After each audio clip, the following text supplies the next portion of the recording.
Tiniyak ng palasyo ang patuloy na pagsisikap ng pamahalaan upang mapababa pa ang presyo ng mga pangunahing bilihin at serbisyo sa bansa.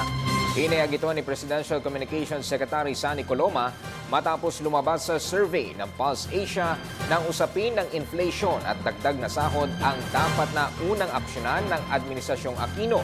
Ayon kay Coloma, nasa 1.2% ang inflation ng bansa. Ito na ang pinakamababang inflation ng bansa sa loob ng 2 dekada. Kasabay nito, pinalikan ng Malacanang ang resulta ng third quarter survey ng social weather stations kung saan naitala na 64% ng mga Pilipino ang kontento sa ginagawa ni Pangulong Aquino. Batay sa survey, 22% lamang ng mga Pilipino ang nagpahayag ng hindi pagsang-ayon sa pamumuno ng Pangulo. Sinabi ng kalihim na sa kabila ng isyong ito, lumalabas pa rin sa 2 sa 3 Pilipino ay natutuwa sa pamumuno ng Pangulong Aquino.